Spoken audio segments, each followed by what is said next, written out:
اور اپنی غربت سے مجبور تھا۔ وہ بیوی کو اس کی خوبصورتی اور وقت کے تقاضوں کے مطابق ضروریات زندگی مہیا کرنے سے قاصر تھا۔ اس نے بھی شاید حالات سے سمجھوتا کر لیا تھا کہ چلو جب شاہدہ خود ہی اپنا اور بچوں کا پیٹ پال رہی ہے تو مجھے مزید بھاگ دوڑ کرنے کی کیا ضرورت ہے۔ مگر جب بھی وہ منت سماجت سے اس کو اپنے شوہر ہونے کا احساس دلاتا تو بیوی کو اس پر پھر بھی رحم نہ آتا۔ خیر، انسان چاہے کتنا ہی معذور کیوں نہ ہو جائے، قدرت کی لاٹھی ایک نہ ایک دن اس کے سر پر ضرور پڑتی ہے۔ شاہدہ کی کرتوت جب ناقابل برداشت ہو گئے تو اسے وقت نے سزا دینے کے لیے منتخب کر لیا۔ اس کا ایک رشتہ دار سمیع جب پہلی مرتبہ اس کے گھر آیا تو وہ بھی اس کے حسن کے جادو سے نہ بچ سکا۔ اس عرصے میں وہ خاندانی لحاظ سے بالکل اکیلی ہو گئی تھی۔ اس کے بھائی کسی صاحب کے پاس نوکری کرتے تھے، جو کبھی کسی شہر ہوتے تو کبھی کسی شہر۔ ماں باپ گزر چکے تھے، سسرال والوں کو اس نے کبھی گھاس ہی نہ ڈالی تھی۔ شوہر دوسرے شہر پولیس میں ٹریننگ لینے والوں کے ہاسٹل میں ملازم تھا، اور اب ڈر کس بات کا تھا؟ تبھی اس نے میدان صاف پا کر بے خوف اور کھل کر بے راہ روی اور بے حیائی کی دکان سجا لی۔ سمیع پہلی دفعہ آیا تو شاہدہ نے جانے اسے کیا جھلک دکھائی کہ وہ بار بار آنے لگا، حالانکہ وہ شادی شدہ تھا۔ اس کے بچوں کے لیے باقاعدگی سے فروٹ، مٹھائی، کپڑے اور کھلونے لاتا۔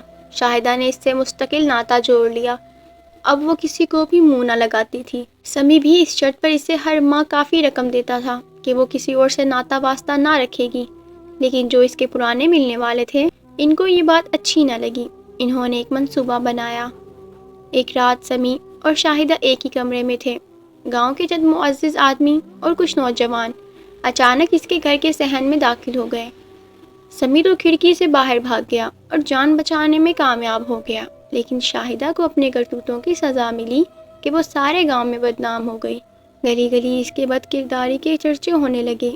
جب اس کے بیٹوں کو، جو اب سمجھدار ہو چکے تھے، محلے والوں کی زبانی ماں کے کرتوتوں کا پتہ چلا تو وہ بھی اپنی نانی کے پاس چلے گئے۔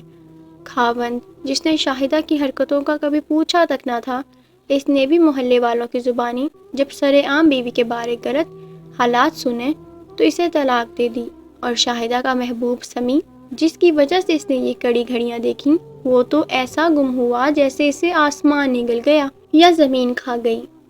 اس طرح اس عورت کو عیش و آرام کو غلط رستے پر ڈھونڈنے کی سزا ملی۔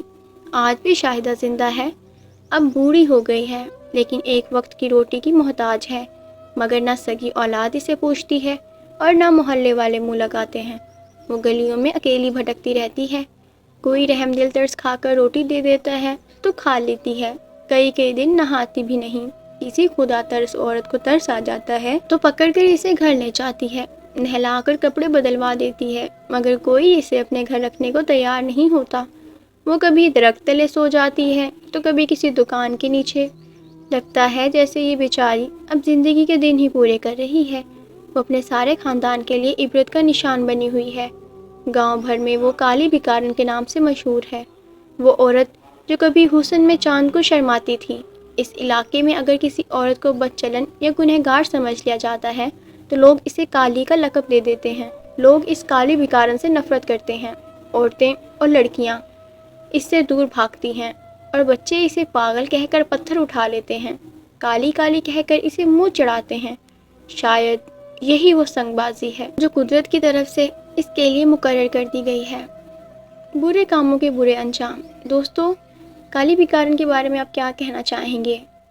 مجھے کامنٹ سیکشن میں اپنے فیڈ بیک کا اظہار ضرور کیجیے گا، میں آپ کے فیڈ بیک کی منتظر رہوں گی۔